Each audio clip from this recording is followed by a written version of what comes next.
بسم اللہ الرحمن الرحیم۔ سامعین ذی قدر، ایسا محسوس ہو رہا ہے کہ ملک پاکستان میں ایک بار پھر یزیدیت انگڑائیاں لے رہی ہے اور ایک بار پھر رسول اللہ صلی اللہ تعالی علیہ وسلم کے خانوادہ کو نشانہ تنقید بنانے کا ارادہ کیا جا رہا ہے۔ سال 2020 کے اندر لاہور کے ایک بدبخت شخص نے رسول اللہ صلی اللہ تعالی علیہ وسلم کے جگر کے ٹکڑے سیدہ طیبہ طاہرہ فاطمہ زہرا رضی اللہ تعالیٰ عنہا کے لیے انتہائی گھٹیا زبان استعمال کی۔ علماء اسلام نے اسے سمجھانے کی کوشش کی، اپنے اس جرم کی پاداش میں اسے جیل جانا پڑا، لیکن اس شخص نے سب کچھ کیا، اسے توفیق اگر نہ مل سکی تو توبہ کی توفیق نہ مل سکی۔ اس کی اس گفتگو کے رد میں نے کئی تحریریں لکھیں، جان خیر الورا، تنزیہ و مکانت الزہرا، اور پھر جب وہ چلا کر گاڑی کی چھت پہ کھڑے ہو کر مناظرے کے چیلنج کر رہا تھا تو میں نے جنوری 2021 میں اسے مناظرے کا چیلنج کیا، 15 دن کا اس کو وقت دیا، لیکن وہ شخص 15 دن گزرنے کے باوجود اپنے اسٹوڈیو کے اندر بھی رونما نہیں ہوا، حالانکہ اس سے پہلے مناظرے کے چیلنج اس کی طرف سے کیے جا رہے تھے، لیکن جب ہماری جانب سے مناظرے کی بات آئی تو وہ شخص چھپ کر بیٹھ گیا۔ اپنے شاگردوں کے ذریعے سوشل میڈیا پر تماشا کرنا ان کی کل اوقات یہی ہے، وہ صرف اور صرف اتنا ہی کر سکتے ہیں، ٹیبل ٹاک کرنا، میدان میں آ کر بیٹھ کر علمی گفتگو کرنا، دلائل سے بات کرنا، یہ ان کے بس کی بات نہیں ہے۔ اب قربانی کا موقع قریب ہے تو قربانی کے دروس دیتے ہوئے اس شخص نے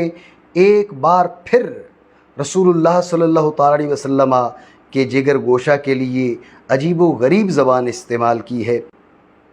وہ شخص یہ بتانا چاہ رہا ہے کہ رسول اللہ صلی اللہ تعالی علیہ وسلم نے اپنی گفتگو میں ذنوب کی نسبت سیدہ فاطمہ زہرا رضی اللہ تعالیٰ عنہا کی جانب کی، تو جب آپ علیہ الصلاۃ والسلام ذنوب کی نسبت سیدہ زہرا پاک رضی اللہ عنہا کی جانب کر سکتے ہیں، فرماتے ہیں، جسے صحابہ کرام روایت کرتے ہیں، بعد والے راوی روایت کرتے ہیں، تو ان پر کوئی فتویٰ نہیں لگتا، تو اس شخص نے جو الفاظ استعمال کیے، اس کا کہنا ہے کہ مجھے کیوں مورد الزام ٹھہرایا جا رہا ہے، مجھ پر کیوں فتویٰ لگایا جا رہا ہے۔ تو اس کی گفتگو پر تبصرہ کرنے سے پہلے میں چاہوں گا کہ آپ اس کی گفتگو کا کچھ حصہ سنیں تاکہ آپ کو اندازہ ہو سکے کہ شخص کس قدر بوکھلاہٹ کا شکار ہو چکا ہے، یہ کس قدر احمقانہ باتیں کر رہا ہے اور کس قسم کی گفتگو یہ لوگوں کو سمجھانا چاہ رہا ہے۔ کچھ لوگوں نے گزشتہ سال لفظ خطائے اجتہادی کو توہین قرار دے رہے تھے، وہ ذرا اس حدیث کا مطلب تو لوگوں کو بتا دیں، اور وہ خطا گناہ نہیں ہے۔ یعنی یہ احادیث 3 حوالوں سے موجود ہے۔ تو نبی اکرم صلی اللہ علیہ وسلم نے ارشاد فرمایا فَإِنَّ لَاكِ بِأَوَّلِ قَطْرَةٍ تَقْطُرُ مِن دَمِهَا أَن يُغْفَرَ لَكِ مَا سَلَفَ مِن ذُنُوبِكِ، کہ اس قربانی کہ جانور کی چھری سے جو پہلا قطرہ نکلے گا، اس قطرے کی وجہ سے آپ کے وہ بخش دیے جائیں گے جو ماضی میں ذنوب آپ کے گزرے ہیں، جو ماضی میں ذنوب آپ کے گزرے ہیں۔ اللہ اس پہلے قطرے سے ہی ان ذنوب کو بخش دے گا، ان ذنوب کو بخش دے گا۔ تو یہ جو 3 احادیث میں نے پڑھی، جن کے اندر خصوصی طور پر طیبہ طاہرہ سیدہ فاطمہ رضی اللہ تعالی عنہا کے لیے رسول پاک صلی اللہ علیہ وسلم نے لفظ ذنوب کا استعمال کیا۔ حدیث میں 3 صحابی جس حدیث کو ذکر کر رہے ہیں اور پھر لاکھوں آگے راویوں تک مختلف طریقوں سے پہنچی، اور آج سینکڑوں حدیث کی کتابوں میں ہے۔ جس مسلک کے اندر ایسی حدیثیں ہوں جن کے اندر لفظ ذم ہے، اس مسلک میں خطا اجتہادی پر اتنا طوفان بدتمیزی اٹھایا گیا۔ سامعین ذی قدر، سب سے پہلے جو یہ دھوکہ دے رہا ہے وہ یہ ہے کہ اس کا کہنا ہے کہ میں نے خطا اجتہادی کی نسبت کی، حالانکہ اس شخص نے خطا اجتہادی کی نسبت نہیں کی تھی، مطلق خطا کی نسبت اس نے ایک سے زائد بار سیدہ فاطمہ زہرا رضی اللہ تعالیٰ عنہا کی جانب کی مطلق خطا کی نسبت۔ آپ اس کی گفتگو کو اسی کی زبان سے سماعت فرمائیں۔ اور خطا پر تھیں، اور خطا پر تھیں، اور خطا پر تھیں، جب مانگ رہی تھیں خطا پر تھیں، جب مانگ رہی تھیں خطا پر تھیں، جب مانگ رہی تھیں خطا پر تھیں۔ تو سامعین کرام، آپ نے ملاحظہ فرمایا کہ خطا کے ساتھ اجتہادی کی جو اب یہ قید لگا رہا ہے، اس قسم کی کوئی بات اس نے اس وقت نہ کی تھی۔ اس نے سیدہ تو نساء اہل الجنہ کی جانب مطلق خطا کی نسبت کی تھی، اور اگر اس نے بالفرض خطا کے ساتھ اجتہادی کی قید لگائی بھی ہوتی تو میں نے اس کو یہ چیلنج کیا تھا کہ تو مجھ سے مناظرہ کر، میرے سامنے آ کر بیٹھ کر بات کر، اور اس بات کو ثابت کر کہ سیدہ طیبہ طاہرہ فاطمہ زہرا رضی اللہ تعالیٰ عنہا سے معاذ اللہ ثم معاذ اللہ کسی طرح کی خطا اجتہادی صادر ہوئی تھی۔ میں نے اس کو چیلنج کیا تھا، اس کے پاس میرے موضوعات موجود ہیں، اور میرا وہ چیلنج اب بھی باقی ہے۔ یہ آج جاگے یا کل جاگے، کسی وقت بھی اگر اس کی آنکھ کھلتی ہے تو میں اس کے ساتھ ان موضوعات پر مناظرہ کرنے کے لیے تیار ہوں۔ تو اس شخص نے سب سے پہلی بات یہ ہے کہ خطا کے ساتھ اجتہادی کی قید نہیں لگائی تھی۔ اگر اس نے خطا کے ساتھ اجتہادی کی قید لگائی بھی ہوتی، جب بھی سیدہ فاطمہ زہرا رضی اللہ تعالیٰ عنہا نے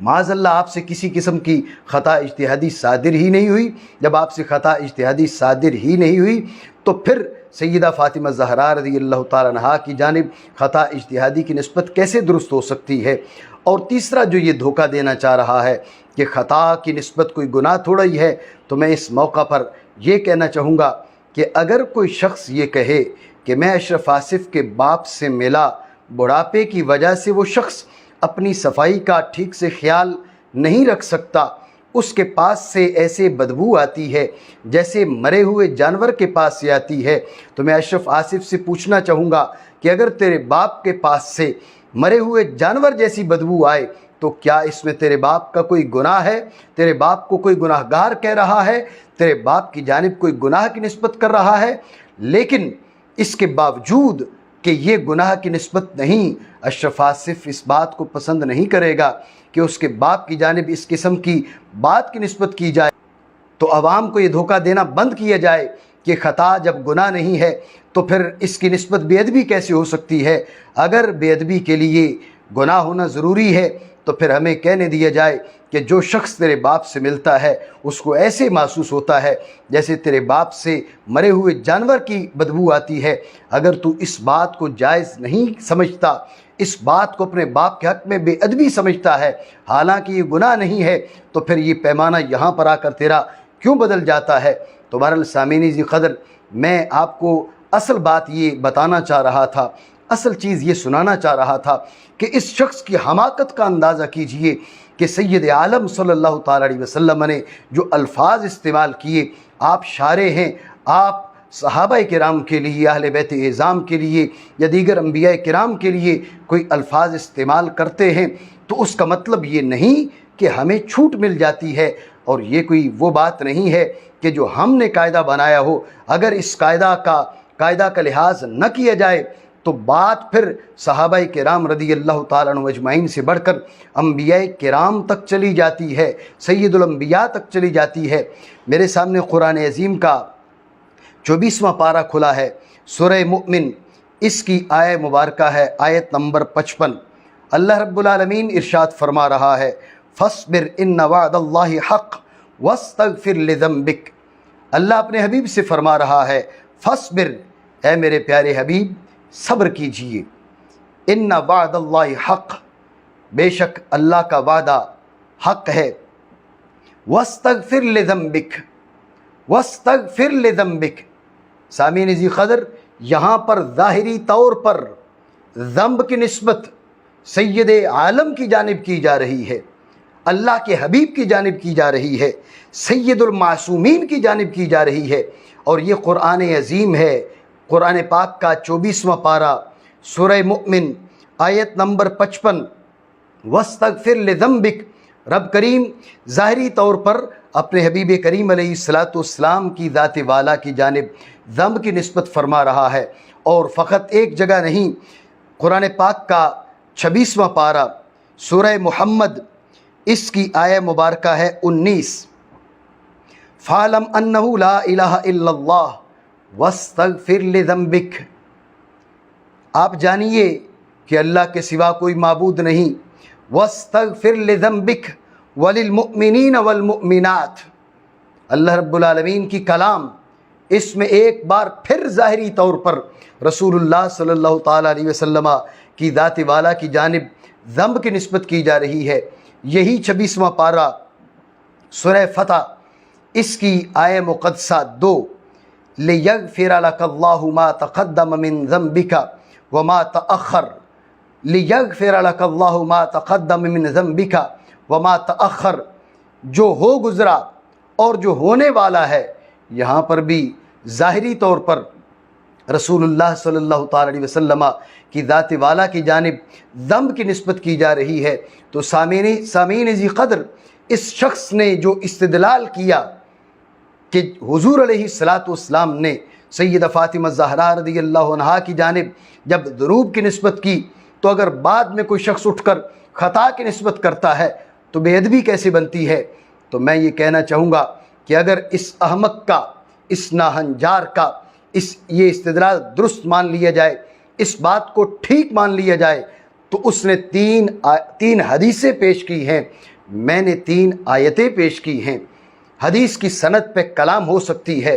آیہ مبارکہ اس کی سند پہ کسی طرح کی کوئی کلام نہیں ہے، وہاں پر رسول اللہ صلی اللہ تعالیٰ علیہ وسلم کا ارشاد گرامی ہے، یہاں خالق کائنات کا ارشاد گرامی ہے۔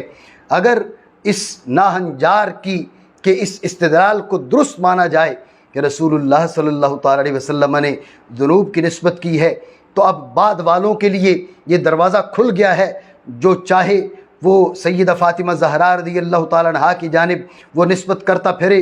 تو پھر میں اس سے پوچھنا چاہوں گا، اور ان علماء سے بھی پوچھنا چاہوں گا کہ جنہوں نے جگر گوشہ رسول صلی اللہ تعالیٰ علیہ وسلم کی بے ادبی کو ٹھنڈے دلوں کے ساتھ اور ٹھنڈے دماغ کے ساتھ ہضم کر لیا ہے، جو اپنی زبان پر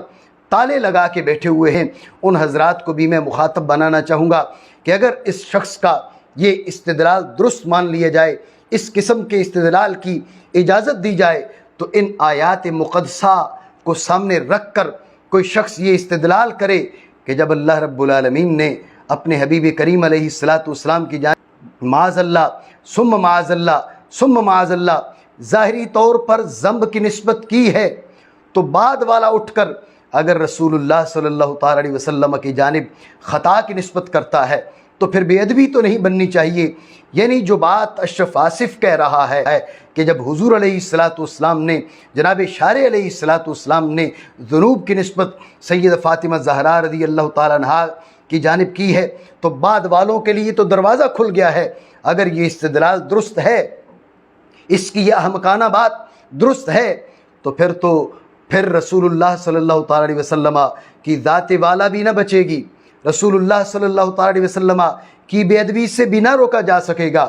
اس احمق کو یہ بات معلوم نہیں ہے یا معلوم ہے، اور وہ جان بوجھ کر اپنی گستاخی کو درست ثابت کرنے کے لیے اس قسم کی باتیں کر رہا ہے، مسلک رضا کے رٹے لگاتا ہے، مسلک رضا کا تکرار کرتا ہے، حالانکہ مسلک رضا سے اس کا دور دور تک کوئی تعلق نہیں۔ میں اپنی گفتگو کے اختتام سے پہلے امام احمد رضا رحمۃ اللہ تعالیٰ علیہ کے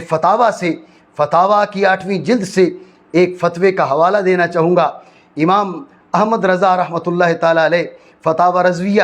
جلد نمبر 8 صفحہ نمبر 387 سے یہ سوال اور جواب شروع ہو رہا ہے، اور صفحہ نمبر 394 تک جاتا ہے۔ امام اہل سنت رحمۃ اللہ تعالیٰ علیہ سے ایک سوال پوچھا گیا، اس کے جواب کے دوران امام اہل سنت رحمۃ اللہ تعالیٰ علیہ نے ایک عبارت نقل کی، کیا فرماتے ہیں؟ من قال عن نبی من الانبیاء علیہم الصلاۃ والسلام فی غیر التلاوت والحدیث انہ عصا او خالف فقد کفر۔ امام اہل سنت فرماتے ہیں کہ اگر کسی شخص نے انبیاء کرام علی نبینا علیہم الصلاۃ والسلام میں سے کسی کے عصا کا لفظ بولا، خالف کا لفظ بولا، سامعین ذی قدر یہ بات ذہن میں رہے، ادھر رب کریم قرآن میں فرما رہا ہے وَعَصَىٰ آدَمُ رَبَّهُ وَعَصَىٰ آدَمُ رَبَّهُ۔ اللہ رب العالمین قرآن عظیم میں اس عصا کی نسبت حضرت سیدنا آدم علیہ نبینا علیہ الصلاۃ والسلام کی جانب فرما رہا ہے، لیکن امام احمد رضا رحمۃ اللہ تعالی علیہ فتاوی رضویہ میں نقل کرتے ہیں کہ تلاوت کے دوران کوئی پابندی نہیں لگائی جا رہی۔